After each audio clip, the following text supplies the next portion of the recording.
जय हिंद दोस्तों, स्वागत है आप लोगों को मेरे चैनल पर। और कैसे हैं आप लोग बताइए। आशा करता हूँ कि आप सब लोग अच्छे होंगे। ठीक है। तो दोस्तों, आज ये बिहार दरोगा का प्रैक्टिस सेट नंबर दूसरा होने वाला है। और इससे पहले हम प्रैक्टिस सेट लगातार करवा रहे हैं। और इसका कटअप जो है, इसमें याद रखिएगा कि इसका कटअप 65 है और गर्ल्स के लिए 61 है। इसी में प्लस माइनस आगे पीछे दो कर सकते हैं। ठीक है, ज़्यादा अंतर नहीं होना चाहिए। ठीक है। अब देखिए दोस्तों, ये प्रैक्टिस सेट नंबर 2 है। और इसका जो अगर पीडीएफ आपको प्राप्त करना है, ठीक है, तो आप लोग सबसे पहले क्या कीजिए कि मेरे टेलीग्राम चैनल पर जाकर ज्वाइन कर लीजिए। ठीक है। और टेलीग्राम पर चैनल पर ज्वाइन करने के बाद क्या होता है, इसका पीडीएफ पूरी तरह से वहाँ मिल जाएगा। उसके बाद जो होगा, हम दोस्तों अभी शाम को 5:30 बजे डेली क्विज चला रहे हैं। डेली साढ़े शाम को 5 बजे क्विज चला रहे हैं। और उस क्विज का जो क्या बोलते हैं, उस क्विज का जो पीडीएफ होता है यानी कि सिलेबस, वो भी टेलीग्राम पर दिया जाता है। और वो जो क्विज है दोस्तों, याद रखिएगा कि वो क्विज हम लोग टारगेट बनाए हैं कि 2 से 3 महीना में पूरा जो सिलेबस है, मतलब बिहार दरोगा के अंतर्गत, उसको हम कवर करवा रहे हैं। ठीक है।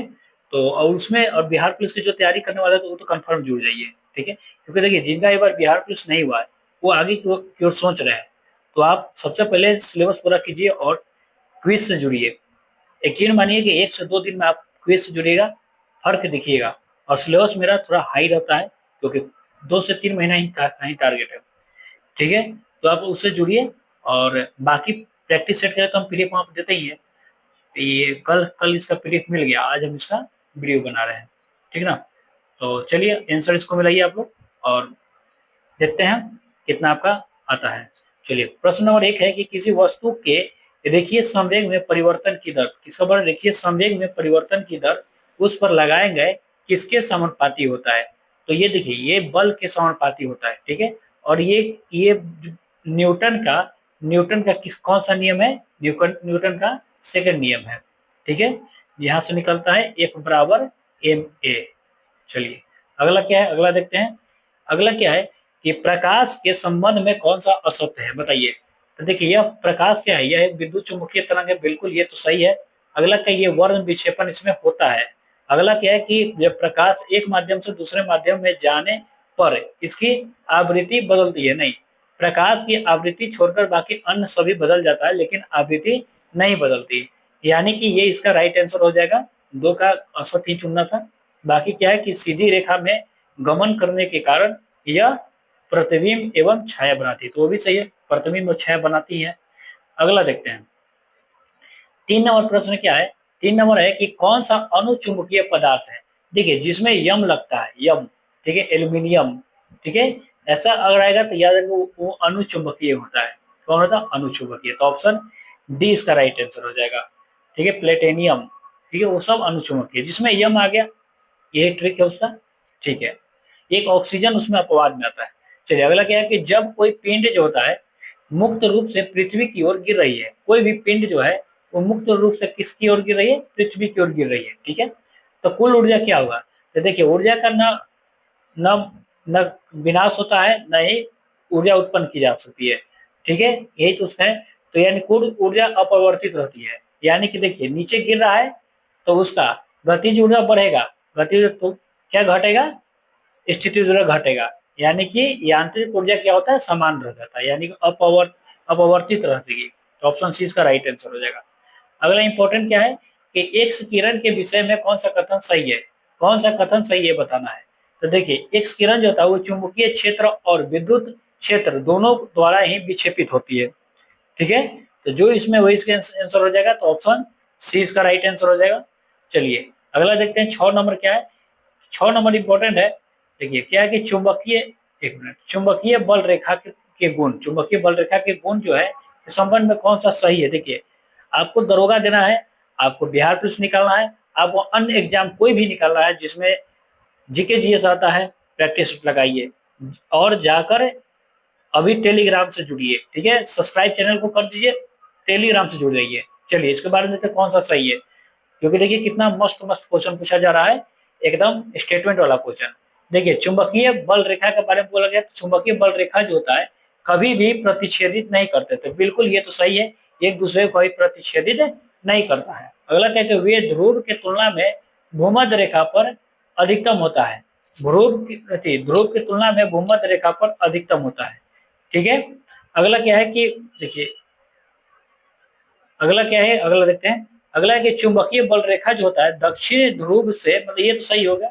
अगला देखते हैं कि चुंबकीय बल रेखा जो होता है दक्षिणी ध्रुव से प्रारंभ होकर उत्तर ध्रुव की ओर जाती है। चुंबकीय बल रेखा दक्षिणी ध्रुव से प्रारंभ होकर उत्तर की ओर जाती है, तो नहीं, ऐसा तो नहीं है। तो यानी कि देखिए 3 गलत है, 2 भी गलत है। ठीक है, अगला क्या है कि बल के चुंबकीय रेखा जो होता है चुंबक के पिंड तक फैली हुई निरंतर वक्राकार बंद होती है। तो बिल्कुल सही बोल रहा है, यानी कि एक सही है और एक कौन बोल रहा है, 4। तो 1 और 4 जो भी हो उसका राइट आंसर लगाएंगे, यानी कि ऑप्शन सी उसका राइट आंसर हो जाएगा। ठीक है, आज का जो सिलेबस है वो चुंबक से ही है, और आज का सिलेबस जो किया होगा वो सही किया होगा ये प्रश्न को। ठीक है, और अगर तक अभी नहीं जुड़े क्विज से तो क्विज से जुड़िए और जाकर टेलीग्राम पर ज्वाइन कीजिए। चलिए, 7वां बहुत आसान प्रश्न है कि नशे में धुत होकर, ये बीपीएससी का प्रश्न एक बार पूछा गया है। ठीक है, कि नशे में धुत होकर गाड़ी चलाने वाले के लिए श्वास विश्लेषण परीक्षण में उपयोग किए जाने वाला यौगिक कौन है? तो ये हो जाएगा K2CR2O7। ठीक है, ऑप्शन ए इसका राइट आंसर था। अगला देखिए, अगला क्या, 8 नंबर प्रश्न है। 8 नंबर है क्या कि नमक और बर्फ का मिश्रण जो होता है 0 डिग्री के नीचे का तापमान प्राप्त होता है। बिल्कुल, अगर ये दोनों का मिश्रण जो है 0 डिग्री के नीचे ही तो होता है। अगला क्या है कि ये मतलब स्टेटमेंट 1 जो है कथन सही है। अब उसका कारण देखिए क्या है कि नमक बर्फ के हिमांक को बढ़ा देता है, नहीं बढ़ा नहीं देता है, बल्कि क्या करता है, घटा देता है, तभी तो नीचे डिग्री के नीचे आता है, लगभग -22 डिग्री सेल्सियस पर चला जाता है। तो यानी कि ए सही है, बी इसका क्या है, गलत है, यानी कि ऑप्शन इसका हो जाएगा सी। ठीक है, चलिए 9 नंबर प्रश्न देखते हैं। 9 नंबर क्या है कि एक रेडियोधर्मी पदार्थ की अर्ध आयु कितनी है? 10 वर्ष है। ठीक है, तो इसका अभिप्राय क्या है कि पूर्णतः विघटन कितना दिन में होगा? 20 दिन में। गलत। देखिए, कभी रेडियोधर्मी पदार्थ जो होता है इसका पूर्णतः विघटन नहीं हो सकता है, तो जिसमें पूर्णतः विघटन उसको काट दीजिए। तो यानी कि ये भी गलत है, ये भी गलत है। अब देखिए यहाँ पर लिखा हो कि पदार्थ के 3/4 भाग का विघटन 20 दिन में होता है, और इसमें लिखा है कि 1/4 भाग का विघटन 5 दिन में होता है। तो 3/4 देखिए, पहले 1 था, फिर 1/2 हुआ, आधा आधा होते जाता है, फिर 1 बटा क्या होता है, 4 होता है, फिर 1 बटा क्या हो जाएगा यहाँ, 4 दूनी का 8। ये कितना दिन होगा? 10 दिन में।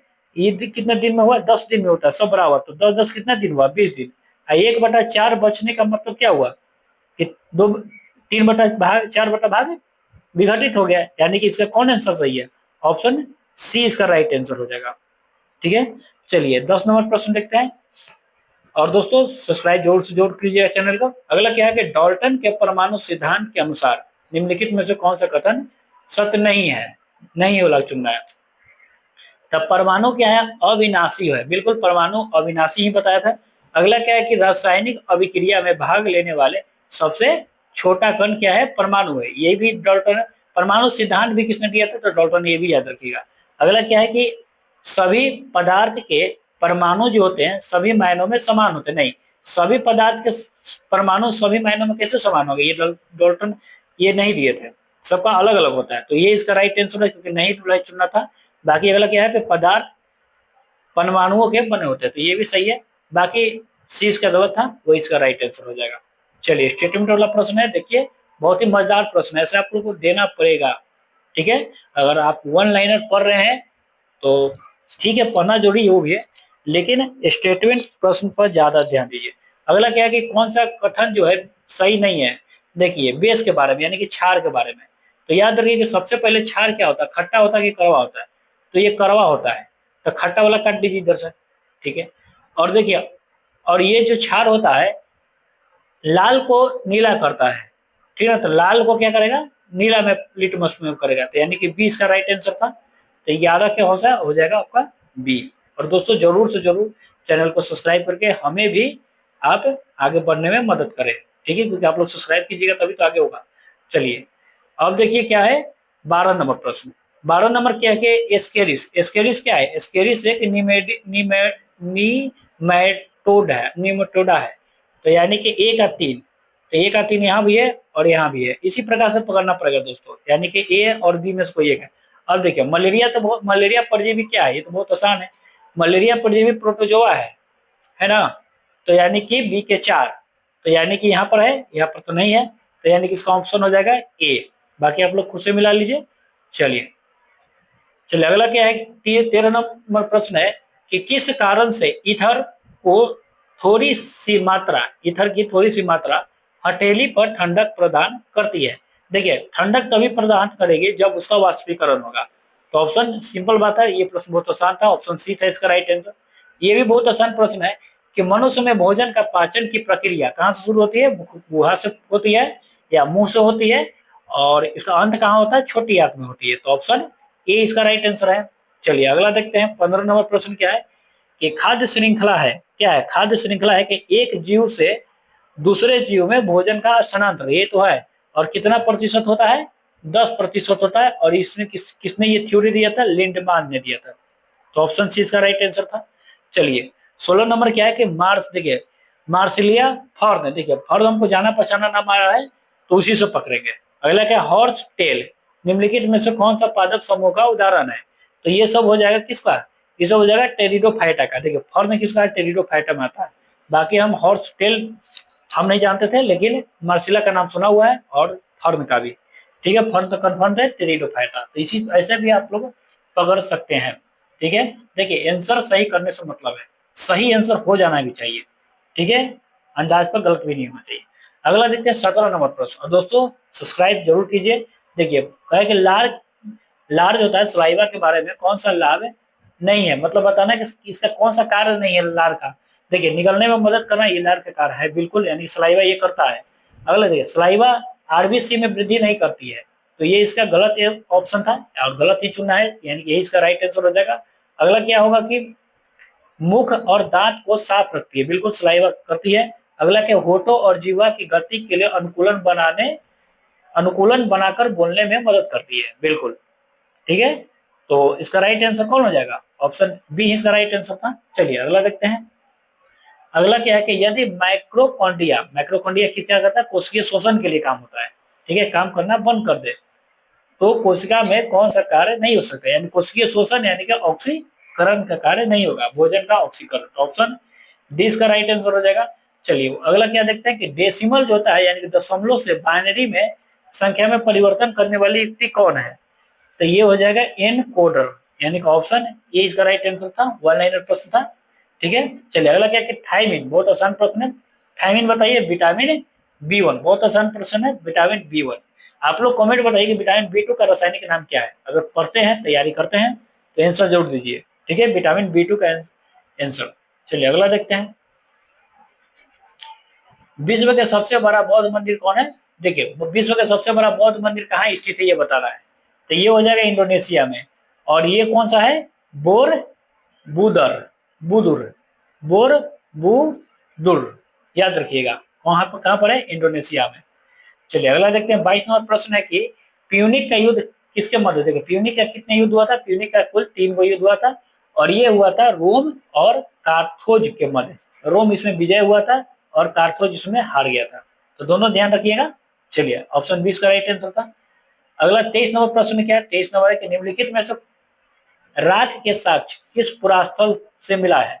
देखिए अगर हमारे टेलीग्राम से जुड़ जाते हैं, प्रैक्टिस सेट करते हैं आप, और उसके बाद क्विज से जुड़ते हैं, शाम को 5:30 बजे डेली लाइव आकर आंसर देते, फटाफट आंसर पूछा जाता है, बिल्कुल टाइम पास नहीं होता है वहां पर, याद रखिएगा।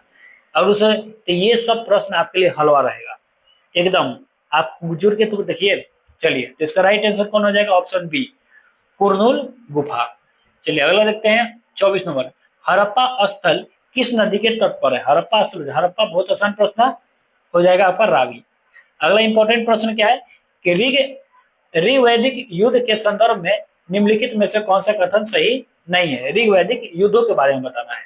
ठीक है, तो देखिए इस काल में मवेशियों के लिए युद्ध होता था, बिल्कुल मवेशी यानी कि गाय के लिए तो होता था।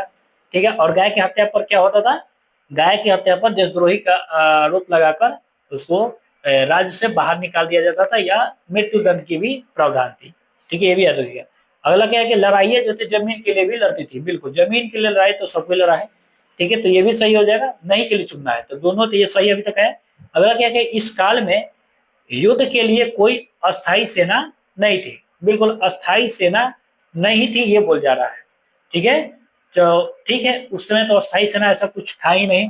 ठीक है, अगला क्या है कि युद्ध में जीता गया धन केवल सरदार और पुरोहित में बांटा जाता था। ये इसका गलत आंसर है, यानी कि इसका राइट आंसर जो चुनना था 25 के डी हो जाएगा। ठीक है, देखिए ऋग वैदिक काल में सबसे पहले जानिए कि कोई उतना सरदार और पुरोहित का जिक्र भी नहीं होता था। ठीक है, चलिए 26 नंबर प्रश्न इंपॉर्टेंट क्या है कि मौर्य प्रशासन से जुड़े निम्नलिखित कथनों पर विचार कीजिए। मतलब मौर्य के बारे में बताना है। अगला क्या, देखिए कथन एक क्या है कि मौर्य शासक आवागमन के महत्वपूर्ण मार्ग और नदी पर नियंत्रण रखने का प्रयास करते थे, तो ये तो सबको रखेगा। अगला क्या है कि मौर्य प्रशासन की सबसे छोटा क्षेत्र या प्रांत पर तक्षशिला या उज्जैन जैसी प्रांतीय राजधानी के से शासन किया जाता था, ये भी सही है। और मौर्यकालीन कितने प्रशासन थे, तो ये था कितने राजधानी में 6 गो में बांटा था। अशोक ने तक्षशिला को जीत दिया था। ठीक है, कलिंग के बाद 6 हुआ था, तक्षशिला को नहीं। अगला क्या है, देखिए प्रांतों में रहने वाले लोगों मौर्य अधिकारी को नजराना या भेंट दिया करते थे। तीनों सही है, 1 2 3 ऑप्शन इसका राइट आंसर डी था। ये तो सब लोग बना लीजिएगा। देखिए ऐसे प्रश्न को बनाने का तरीका है कि जो पहले आपको आसान लगे, देखिए चरक हमको पता है, चरक क्या थे, चिकित्सक थे। तो पहले खोजिए सी का 1 किधर है, देखिए सी का 1 यहाँ पर है, हो गया इसका आंसर, और तो कहीं नहीं है। विशाख दत्त क्या था, मेरे विशाख दत्त है, नाटककार थे। ठीक है, अच्छा बड़ा मीर क्या थे, बड़ा मीर बताइए, ये खगोलीय विज्ञान थे। ब्रह्म गुप्त क्या थे, ये गणितज्ञ थे। तो इस तरह से ऑप्शन ए इसका राइट आंसर हो जाएगा। चलिए 28 नंबर प्रश्न है कि दिल्ली सल्तनत के अंतर्गत है गोरीसन शहर का निर्माण किसके लिए था। देखिए गोरीसन शहर है, ये शायद ही किसी किताब में होगा, लेकिन याद रखिएगा कि ऐसा अगर स्टेटमेंट वाला प्रश्न आएगा तो या ऑप्शन सी इसका राइट आंसर होता है, या सबसे बड़ा जो स्टेटमेंट होता है वो इसका राइट आंसर हो जाएगा। तो गोरीसन क्या था, सैनिकों के टुकड़ियों में रहने वाले के लिए बने मजबूत किले थे, और ये बंद शहर के लिए था। चलो अगला क्या है कि 29 नंबर प्रश्न है कि औरंगजेब के किस पुत्र ने अपने उसके विरोध, मतलब औरंगजेब का ही विरोध, ठीक है, विद्रोह किया, जिसमें उसने मराठा और दक्कन के सुल्तान का सहयोग मिला। तो किसने किया था, ये अकबर द्वितीय ने किया था। अकबर ये भी पूछेगा तो कौन है, द्वितीय ने। और इसी को जो सपोर्ट कौन कर दिए थे, इसी को सपोर्ट तेग बहादुर ने कर दिए थे, तो उनका भी मृत्यु कर दिया था अकबर ने, मतलब हत्या कर दिया था।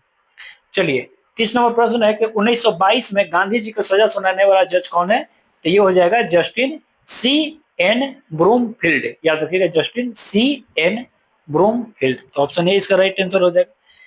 31 नंबर प्रश्न है कि निम्नलिखित में से, देखिए क्या है कि निम्नलिखित में से किस सिख गुरु ने खालसा पंथ का खालसा पंथ का स्थापना किसने किए थे, गुरु गोविंद सिंह ने किए थे। और गुरु गोविंद सिंह का जन्म कहाँ हुआ, पटना साहिबा में। चलिए 32 नंबर प्रश्न है कि हरिजनों की अक्षमता के लिए ऊंची जाति जिम्मेवार है, ये कथन किसका था, एच जे खांडेरकर। तो ऑप्शन बी इसका राइट आंसर हो जाएगा। ठीक है, और दोस्तों जरूर से जरूर चैनल को सब्सक्राइब कर दीजिए। ठीक है, 33 नंबर प्रश्न है, बताना है कि राजा राजा राम मोहन राय के बारे में बताना है कि निम्नलिखित में से कौन सा कथन क्या है, असत्य है। देखिए फिर से असत्य के बारे में चुनने के लिए, तो इन्होंने मूर्ति पूजा और धार्मिक अनुष्ठान का समर्थन नहीं किया था, यही इसका गलत हो जाएगा, समर्थन नहीं किया था। बाकी तो सब है कि ये बहुत सारा भाषा के ज्ञातक थे। ठीक है, अगला क्या है कि वेद और उपनिषद को बांग्ला में अनुवाद भी किए थे, और ये इनको समाज सुधार के लिए अग्रणी भी थे, तो इसका राइट आंसर था एक। अगला देखते हैं, निम्नलिखित में से 1920 में के नागपुर अधिवेशन 1920 के नागपुर अधिवेशन में, ठीक है, किस आंदोलन का प्रस्ताव था। 1920 में कौन सा आंदोलन स्टार्ट हुआ था, असहयोग आंदोलन, यानी ऑप्शन क्या हो जाएगा इसका, ऑप्शन सी इसका राइट आंसर हो जाएगा। आप बताइए इसको, पहले वीडियो को पॉज कीजिए, आराम से बताइए कि 1920 के नागपुर अधिवेशन की अध्यक्षता किसने किया था। बहुत इंपॉर्टेंट प्रश्न है, आप लोग बताइए। चलिए 35 नंबर प्रश्न है कि निम्नलिखित क्रांतिकारियों में से कौन काकोरी षड्यंत्र से संबंधित नहीं थे। तो काकोरी षड्यंत्र से संबंधित नहीं थे, ये बताइए। तो हो जाएंगे भगत सिंह। कौन नहीं थे, भगत सिंह। अशफाक उल्लाह खान कौन थे, प्रथम मुस्लिम जो क्रांतिकारी मुस्लिम जो फांसी पर चढ़ाए गए। तो इसका ऑप्शन था सी। चलिए अगला क्या है कि भारत छोड़ो आंदोलन के दौरान किन जगहों पर समानांतर सरकार की स्थापना किया गया था। तो किन किन जगह पर था, तो एक था बलिया में था, तामलुक था और सतारा, यानी कि ऑप्शन है सी इसका राइट आंसर है। 37 नंबर प्रश्न है कि माउंट बेटन योजना निम्नलिखित में से किससे संबंधित है। तो माउंट बेटन योजना था ना, वो देश को बंटवारा करने के लिए आता, मतलब विभाजन करने के लिए आता। तो ऑप्शन ए इसका राइट आंसर हो जाएगा। चलिए अगला देखते हैं इंपॉर्टेंट क्या है। अगला है कि कौन सा सम्मिलित नहीं है। ठीक है, 1773 के रेगुलेटिंग एक्ट के तहत वारेन हेस्टिंगस लॉ, हाँ वारेन हेस्टिंगस ही था। चलिए तो लेकिन नॉर्थ कौन था, ये नॉर्थ था पीएम उस समय का प्रधानमंत्री। तो ये तो सही माना जाएगा। अस्थायी बंदोबस्त लॉर्ड कॉर्नवालिस ने लाया था 1793 में, और सती प्रथा 1829 में इसको खत्म किया गया विलियम बेटिंग के सहयोग से। अगला क्या है कि लॉर्ड कैनिंग के द्वारा बताया गया कि भारत में शिक्षा का मैग्ना कार्टा जो था, दोस्तों याद रखिएगा ये आया था लॉर्ड डलहौजी के समय में। ठीक है, तो ये इसका गलत आंसर हो जाएगा, गलत ही चुनना था, यानी कि ऑप्शन हमारा कौन हो गया, डी इसका राइट आंसर हो गया। चलिए अगला देखते हैं, प्रस्तावना में वर्णित संपूर्ण प्रभु संपन्न शब्द का मतलब अभिप्राय यानी का अर्थ बताना क्या है। ठीक है, संपूर्ण चलिए इसका राइट आंसर क्या होगा, देखिए कि ऐसी व्यवस्था था जहां भारतवर्ष किसी भी आंतरिक अथवा बाह्य सत्ता से पूर्ण रूप से क्या होगा, स्वतंत्र होगा, यानी ऑप्शन इसका हो जाएगा ए। 40 नंबर प्रश्न देखते हैं दोस्तों, और अभी तक अगर चैनल को सब्सक्राइब नहीं किया तो जरूर कीजिए। ठीक है, आप लोगों को सपोर्ट बहुत जरूरी है हमको। अगला देखिए क्या कि निम्नलिखित में से कौन सा विकल्प जो है मौलिक अधिकार का सबसे सटीक वर्णन है। सबसे सटीक मौलिक अधिकार के बारे में, मौलिक अधिकार किस भाग में, भाग 3 में हो जाएगा। ठीक है, और देखिए किसी भी व्यक्ति को प्राप्त समस्त मौलिक अधिकार, तो ये इसका तो सटीक वर्णन नहीं करता है। कानून द्वारा नागरिक, कानून के द्वारा, देखिए कानून के द्वारा नहीं, कानून के द्वारा थोड़े मौलिक अधिकार दिया जाता है, तो ऐसे ही गलत हो गया। अगला क्या है कि संविधान के द्वारा, हाँ संविधान के द्वारा दिया जाता है प्रदत्त और सुरक्षित समस्त अधिकार। तो ठीक है, यही इसका राइट आंसर हो जाएगा। अगला क्या है कि कभी प्रतिबंध नहीं लगते, 20 21 को छोड़कर अन्य मौलिक अधिकार पर प्रतिबंध लगाए जाते हैं। ठीक है, तो ऑप्शन इसका राइट आंसर सी था। 41 नंबर प्रश्न है कि निम्नलिखित में से किसका संदर्भित संबंध जो है केंद्रीय बजट से है, केंद्रीय बजट से। केंद्रीय बजट से संबंधित हो जाएगा कौन, कटौती प्रस्ताव हो जाएगा। केंद्रीय बजट आर्टिकल 112 में हो जाएगा। चलिए अगला देखते हैं क्या है, बताना है कि कौन सा सम्मिलित है, कौन सा सम्मिलित है। तो चौथी में क्या हो जाएगा, चौथी अनुसूची में राज्यसभा की सीट के बारे में बताया गया है। ठीक है, तो राज्यसभा की सीट है, तो ये तो बिल्कुल सही है। छठी अनुसूची में क्या कहा गया है, छठी अनुसूची में कहा गया है कि प्रशासन का नियंत्रण नहीं, देखिए अनुसूचित क्षेत्र में प्रशासन का नियंत्रण ये हो जाएगा 5वीं अनुसूची में, न कि छठी अनुसूची में। 10वीं में क्या कहेगा, संसद के सदस्य की निरहरता, बिल्कुल 10वीं भी ठीक है, यानी कि 1 और 3 इसका राइट आंसर था। ठीक है, तो ऑप्शन कौन हो जाएगा, 1 और 3, यानी कि ऑप्शन इसका सी था। चलिए ठीक है, 43 नंबर प्रश्न है कि ग्राम सभा के संदर्भ में बताना है कौन सा कथन सत्य है। तो ग्राम सभा के संदर्भ में देखिए कौन सा सत्य है कि ग्राम सभा एक पंचायती क्षेत्र के अंतर्गत वयस्कों की सभा है, बिल्कुल वयस्क यानी कि 18+ वाले के लिए। अगला क्या है कि ग्राम सभा के सदस्य जो होते हैं 18 या उससे अधिक आयु, अभी बोले वही बात है, दोनों एक ही बात बोल दिया है। अगला क्या है कि ग्राम सभा के सदस्य बनने की योग्यता वही व्यक्ति रखता है। ठीक है, ये तो अधूरा लग रहा है, पूरा नहीं है। ग्राम सभा के सदस्य बनने के लिए योग्यता वही व्यक्ति रखता है। अच्छा, नीचे दिया गया जिसका नाम गांव के मतदान सूची में है, मतदाता सूची में, तो ये भी सही है, तो यानी कि इसमें ऑल हो जाएगा सभी। ठीक है, थोड़ा सा नीचे दे दिया था, हम इसको नहीं देख पाए थे। चलिए देखिए, इसको सम्मिलित करना राज्यसभा के सीट के बारे में, तो बिहार में कितना है 16, तो यानी कि सी के ये कौन किसमें है, इसमें है, तो इसका देख लेते हैं। अगला सी के एक नहीं है, चलिए इसका आंसर कौन हो गया, सी। कर्नाटक में हो जाएगा 12। ठीक है, बाकी आप लोग मिला लीजिएगा। ठीक है, उड़ीसा में कितनी है बताइए, उड़ीसा में हो जाएगा 10 और गुजरात में 11, बाकी तो सब सही है।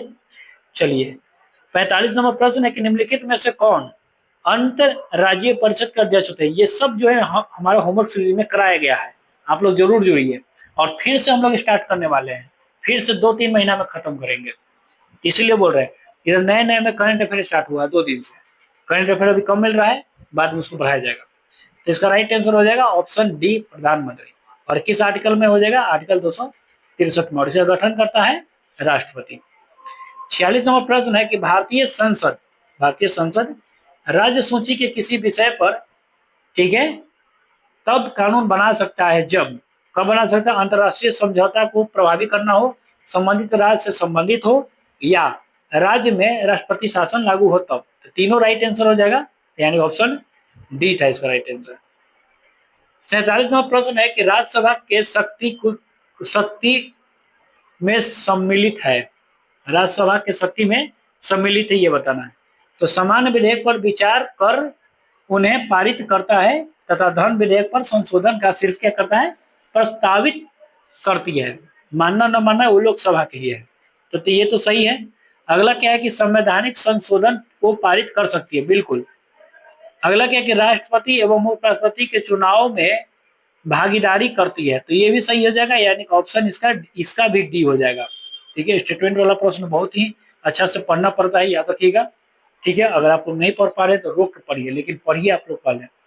चलिए, 48 नंबर प्रश्न क्या है कि किसी राज्य के मुख्यमंत्री के संबंध में निम्नलिखित में से कौन सा कथन सही नहीं है? मुख्यमंत्री के बारे में बताया गया, कौन सा कथन सही नहीं है? देखिए, वास्तविक प्रधान तो मुख्यमंत्री ही होता है, तो ये तो सही है। कौन सही नहीं ये चुना है? कि मंत्री की नियुक्ति राज्यपाल करते हैं, लेकिन मुख्यमंत्री के परामर्श पर करते हैं, तो ये भी सही है। अगला क्या है कि मुख्यमंत्री मंत्रिपरिषद की बैठक की अध्यक्षता भी करता है, तो ये भी सही है। अगला क्या है कि मुख्यमंत्री जो होता है राज्य के कार्यपालिका का प्रमुख है, राज्य के सिंपल कार्यपालिका का प्रमुख राज्यपाल होता है, न कि मुख्यमंत्री होता है। तो ऑप्शन इसका क्या था? डी। चलिए अगला देखते हैं, 49 नंबर क्या है? 49 नंबर है कि विधानसभा के संदर्भ में, किसके संदर्भ में? विधानसभा के संदर्भ में कौन सा कथन सही नहीं है? विधानसभा के लिए पूछा गया है। ठीक है, तो देखिए, इसका कार्यकाल कितने होता है? समानतः 5 वर्ष, बिल्कुल सही है। आपातकाल की स्थिति में 1 वर्ष के लिए इसे बढ़ाया भी जा सकता है, ये भी सही है, ये भी सही है। ठीक है, अगला क्या कि राज्यपाल इसके कार्यकाल के समाप्त होने के पूर्व इसे विघटित कर सकते थे, ये भी सही है। यानी कि इसका ऑप्शन कौन हो जाएगा? राइट आंसर डी हो गया। बाकी टीम से तो वो तो गलत हो जाएगा ना, क्योंकि पहले एंग्लो समुदाय को नियुक्त किया जाता था राज्यपाल के द्वारा। आर्टिकल किसके तहत? आर्टिकल 321 के तहत। पर अब 104वां संविधान संशोधन के तहत इसे क्या कर दिया गया? इसे बंद कर दिया गया है। तो इसका राइट आंसर हो जाएगा ऑप्शन डी। चलिए दोस्तों, और जरूर से जरूर चैनल को सब्सक्राइब करके आगे ही बढ़िए। ठीक है, अगला बताना है कि बिहार में इनमें से कौन सा जिला जो है उत्तर से दक्षिण की ओर व्यवस्थित किया गया है? तो सबसे दक्षिण में कौन हो जाएगा? गया। तो गया 2 जगह है, तो ये दोनों तो ऐसे ही कट गया। बाकी देखते हैं, गया के ऊपर कौन है? जहानाबाद है, जहानाबाद। तो ऑप्शन कौन हो गया? डी। बाद में पटना, मुजफ्फरपुर और सीतामढ़ी भी आएगा, तो ऑप्शन डी हो जाएगा इसका राइट आंसर। अगला देखिए, इंताकी नेशनल पार्क, इंताकी हाथियों के लिए है दोस्तों, और ये हो जाएगा नागालैंड में। ठीक है, तो ऑप्शन इसका ए हो जाएगा। इंपॉर्टेंट क्या है कि देखिए कि भारत में वन नीति कब आया था? 1952। सबसे पहले यही याद रखिए। इसका संशोधन कब हुआ? 1988 में। याद रखिएगा, वन नीति आया 1952, लेकिन इसका गठन कब हुआ? 1988 में। चलिए अगला देखते हैं, 53 नंबर कि वर्ष 2024 के अनुसार जनगणना, मतलब जो हुआ था जनगणना अनुसार भारत में न्यूनतम जनसंख्या क्या बोला है? घनत्व कौन सा राज्य के लिए हो जाएगा? तो ये हो जाएगा अरुणाचल प्रदेश के लिए। कितना हो जाएगा? 17। बिहार के लिए याद रखिए 1106 है, जो कि राज्य में सबसे ज्यादा हो जाएगा। और ये ऐसे यूटी में कौन ज्यादा है? ये हो जाएगा दिल्ली। चलिए 54 नंबर प्रश्न क्या क्या है कि निम्नलिखित द्वीपों में से कौन सा युग्म जो है बताना है जो 10 डिग्री चैनल को आपस में पृथक यानी कि विभाजित करता है या जोड़ता है, अलग अलग करता है। ठीक है, तो 10 डिग्री चैनल सिंपल बात है अंडमान निकोबार के लिए, तो ऑप्शन ए। ये तो बहुत आसान प्रश्न है। इंपॉर्टेंट देखिए अगला क्या है कि पेन गंगा और गोदावरी घाटी के निम्न भागों में मुख्यतः किस प्रकार की चट्टानें पाई जाती है? तो कैसी चट्टान पाई जाती है इसमें बताइए? तो इसका राइट आंसर हो जाएगा आप लोग का ऑप्शन सी, कुडप्पा समूह के चट्टान। ठीक है, प्रश्न नंबर 56 देखते हैं कि विश्व प्रसिद्ध कांगड़ा कुल्लू जैसी जो घूमने वाला जगह है दोस्तों, याद रखिएगा ये सब जब होगा तो लघु या मध्य हिमालय में होगा। तो ऑप्शन डी इसका राइट आंसर हो जाएगा। अगला देखते हैं कि पश्चिमी तटीय में बताना है कौन सा सम्मिलित नहीं है, विभाजन किया गया। देखिए मालाबार केरल कर्नाटक में हल्का टच होता है, तो ये तो सही है। अगला क्या है कि महाराष्ट्र कोंकण, ये भी सही है। गुजरात काठियावाड़ को तट को बोला जाता है, तो ये भी सही है। कोरोमंडल केरल में ना होकर ये हो जाएगा तमिलनाडु में, और ये पश्चिमी क्षेत्र से संबंधित नहीं है, पश्चिमी तटीय से इसका संबंध नहीं है, तो ऑप्शन डी था। अगला देखिए भारत में लावा पदार्थ अधिकतम मोटाई मिलती है, तो कहाँ मिलती है? लावा लावा पठार है दोस्तों, ठीक है, तो महाराष्ट्र में। इंपॉर्टेंट अगला है कि काली सिंध, सिप्रा, पार्वती, बनास, बनास चंबल, ये भी पता है तो आप लोग इसे लगाइएगा। किसके लिए हो जाएगा? चंबल, ये सब सहायक नदी है। चलिए अगला देखते हैं, अगला क्या है। और दोस्तों चैनल को सब्सक्राइब कर दीजिए, उम्मीद करता हूँ कर दिए ही होंगे, क्योंकि हम मेहनत करते हैं दोस्तों आपके लिए। पीडीएफ इसका प्रॉपर हम बनाकर आपको टेलीग्राम पर देते हैं, ऐसा शायद नहीं कोई करता होगा। तो आप लोग जाइए टेलीग्राम से डाउनलोड कीजिए पीडीएफ को, पहले आंसर लगाइए और उसके बाद आके मिलाइए, ऐसे कीजिएगा तो ज्यादा ही अच्छा है। चलिए अगला देखते हैं इंपॉर्टेंट क्या है। निम्नलिखित में से कौन सा सबसे ऊंचा जलप्रपात है? तो कुंचिकल बराही नदी पर हो जाएगा, ऑप्शन 20 का राइट आंसर हो जाएगा। अगला देख क्या है कि भूपट्टी पर बताना है पृथ्वी भूपट्टी पर पाए जाने वाले तत्वों की क्रम। तो सबसे ज्यादा कौन है? ऑक्सीजन है, सिलिकॉन, एल्यूमिनियम, तो ऑप्शन कौन हो जाएगा? सी इसका राइट आंसर हो जाएगा। अगला देखिए क्या है कि कौन सा रेखा जो है भूमध्य रेखा पर अवस्थित है? तो एक हो जाएगा कोलंबिया हो जाएगा, और एक हो जाएगा केन्या, यानी कि ऑप्शन 20 का राइट आंसर हो जाएगा। 63 नंबर प्रश्न है कि किस प्रकार की जलवायु ज्वालामुखी जो होता है उद्गार दक्कन ट्रैप का निर्माण से होती है? दक्कन ट्रैप का निर्माण किससे हुआ ये बताना है, ठीक है, तो ये हो जाएगा बेसाल्ट चट्टानों से, बेसाल्ट लावा प्रवाह से, ऑप्शन है 20 का राइट आंसर हो जाएगा। देखिए ऑस्ट्रेलिया में बताना है कि सबसे ज्यादा किसका उत्पादन होता है? तो ऑस्ट्रेलिया में सबसे ज्यादा किसका उत्पादन हो जाता है? तो लौ अयस्क का होता है। 65 नंबर प्रश्न देखते हैं कि निम्नलिखित में से किस परिस्थिति तंत्र में जैव विविधता अधिक देखिए, जैव विविधता अधिक कहाँ पाया जाएगा? उष्ण कटिबंधीय क्षेत्र में तो पाया जाएगा, लेकिन कैसा में? जहाँ वर्षा हो जाएगा, पतझड़ में थोड़े जैव विविधता ज्यादा पाया जाता है। सबसे ज्यादा तो कहाँ पाया जाएगा? वर्षा वन में, तो ऑप्शन इसका हो जाएगा बी। प्रश्न नंबर 66 है कि आयात और निर्यात पर लगने वाला कौन कौन है? एक्साइज टैक्स के बारे में पूछ रहा है, तो इसमें तो कोई नहीं है, यानी कि ऑप्शन डी इसका राइट आंसर हो जाएगा, ठीक है। तो ऑप्शन कौन था? सीमा शुल्क उसको बोलते हैं, तो ऑप्शन डी इसका राइट आंसर हो जाएगा। चलिए अगला क्या है कि भारत में राजकोषीय नीति किसके द्वारा प्रतिपादित होती है? राजकोषीय नीति वित्त मंत्रालय के द्वारा। जब महंगाई बढ़ने लगता है तब वित्त मंत्रालय ऐसा नीति को लाता है, ठीक है, कौन? वित्त मंत्रालय। अगला क्या है कि नरसिम्हम कमेटी का संबंध किससे है? तो ये बैंकिंग संचार सुधार से है, तो ऑप्शन डी इसका राइट आंसर हो जाएगा। इंपॉर्टेंट अगला है कि सेबी का मुख्यालय कहाँ है? तो सेबी हो जाएगा मुंबई में, और इसकी स्थापना कब हुई थी? 1988 में, अधिनियम 1992। चलिए अगला देखते हैं भारतीय नियोजन का वास्तुकार कौन है? भारतीय नियोजन कब अपनाया गया था? 1938 में, और ये हो जाएगा पंडित जवाहरलाल नेहरू, तो ऑप्शन इसका हो जाएगा डी। चलिए अगला देखते हैं, अगला क्या है। अगला आ गया करंट। देखिए 10-15% करंट से भी है, ठीक है, लगभग 20 के करीब करंट के साथ है, तो आप लोग जुड़िए, ठीक है, 10-15-20 जो भी है उससे आप लोग लगाइए। अगला क्या है 71 नंबर प्रश्न है कि आर्थिक सर्वेक्षण 2024-25 के अनुसार, ठीक है, वित्त वर्ष 2025 में कृषि के क्षेत्र में कितना प्रतिशत का वृद्धि हुआ? कृषि क्षेत्र में, तो ये कितना का वृद्धि हुआ है? 3.8%, ठीक है। अगला देखिए कि नए आयकर की दर के अनुसार 24 लाख से अधिक आय की पर कितना टैक्स लगेगा? तो ये लगेगा आपका 30%, तो ऑप्शन हो जाएगा ए। इंपॉर्टेंट प्रश्न है कि बिहार का पहला शुष्क बंदरगाह का उद्घाटन कहाँ हुआ? तो ये बीटा कहाँ है? पटना जिला में पड़ता है, तो ऑप्शन 20 का राइट आंसर हो जाएगा। चलिए ट्विटर यानी कि एक्स की बात किया, एक्स का सीईओ कौन है? तो लिंडा याका रीनो, तो ऑप्शन ए इसका राइट आंसर हो जाएगा। अगला क्या है कि ऑपरेशन कन्विंसन का संबंध किससे? तो यौन उत्पीड़न से हो जाएगा, धर्म परिवर्तन से हो जाएगा, गौ हत्या के रोग पर हो जाएगा, ठीक है, तो 1 2 3 यानी कि ऑप्शन इसका कौन हो जाएगा? ऑप्शन हो जाएगा डी, ठीक है।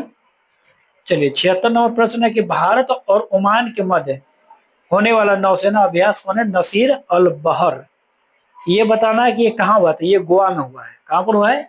याद रखिएगा, ये कहाँ हुआ? तो गोवा में। इंपॉर्टेंट है। अगला कि अशोक हॉल का नाम बदलकर क्या कर दिया गया? तो ये अशोक मंडप कर दिया गया है। कौन सा कर दिया गया? अशोक मंडप। नेक्स्ट क्या है कि बिहार में कितने महिलाओं को पद्म पुरस्कार 2025 मिला है? तो ये हो जाएगा महिलाओं के लिए तो 2 ही हो जाती है।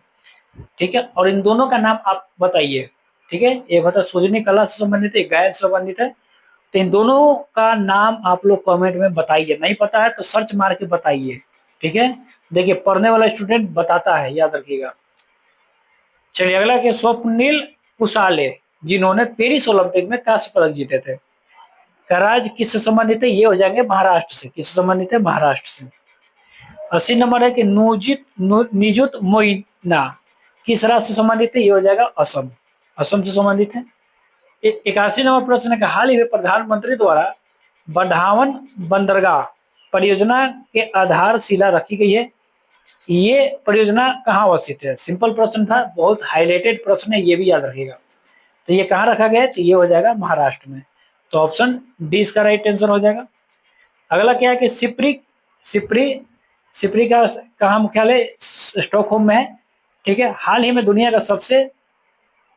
दुनिया भर में परमाणु हथियारों की स्थिति को लेकर एक रिपोर्ट जारी की है। ठीक है, तो इस रिपोर्ट में कुल कितने देशों को परमाणु संपन्न बताया? तो याद रखिएगा 9। नो। ठीक है, 9 सी। अगला क्या है कि प्रधानमंत्री जनजाति उन्नत ग्राम अभियान के संदर्भ में कौन सा कथन सत्य है? तो इस योजना से आदिवासी समुदाय को 5 करोड़ लोगों के लिए फायदा है, बिल्कुल। और इसमें 63,000 आदिवासी गांवों में शामिल करने का लक्ष्य है। तो दोनों सही है, यानी कि 1 और 2 दोनों सही ऑप्शन है। सी आंसर इसका राइट आंसर है। देखिए इसका प्रश्न बताइए आप लोग, मतलब आपसे खुद लोग ये इसका बनाइए। नहीं बनता हम बता देंगे आप लोगों को। ठीक है, पर्सनल मैसेज कीजिए। अगर नहीं बनेगा तो हम इसका आंसर भेजेंगे। नहीं बनता है तो, अगर बन जाता है तो बहुत अच्छा है, कॉन्ग्रेचुलेसन। बन जाता है तो, नहीं बनता है पर्सनल मैसेज कीजिए, हम आपको आंसर इसका देंगे। ठीक है, आंसर क्या मतलब कि हम आपको इसका सॉल्यूशन देंगे और समझा भी देंगे। ठीक है, और देखिए दोस्तों, अभी तक आप अब चैनल को सब्सक्राइब नहीं किए हैं तो सब्सक्राइब कर दीजिएगा। प्रथम ओलंपिक खेल कहाँ हुआ था? ये हुआ था यूनान में, हुआ था एथेंस में। ठीक है, अगला देखिए क्या है कि सुब्रतो कप। सुब्रतो कप किस संबंधित है? सुब्रतो कप हो जाएगा फुटबॉल से संबंधित है। नेक्स्ट क्या देखते हैं कि जर्मनी का आधिकारिक भाषा क्या है? तो ये हो जाएगा यूरो हो जाएगा। 94 नंबर प्रश्न है कि वाटरमैन ऑफ इंडिया कौन है? तो राजेंद्र सिंह हो जाएंगे। तो ऑप्शन बी हो जाएगा। अशोक चक्र पुरस्कार शुरुआत कब हुई थी? तो अशोक चक्र कब से शुरुआत हुई थी बताइए। इसका राइट आंसर तो ये हो जाएगा 1952 से। बाकी आप लोग बनाइए इसका आंसर। ठीक है, अगर नहीं बनता है तो हमसे पूछिए, डायरेक्ट टेलीग्राम पर मैसेज कीजिए, जवाब मिलेगा। ठीक है, चलिए। और बाकी कैसे हैं दोस्तों जरूर बताइए, अब बंद होता है। और चैनल को सब्सक्राइब नहीं किया है तो सब्सक्राइब कर दीजिएगा, और टेलीग्राम से जरूर जुड़ जाइए।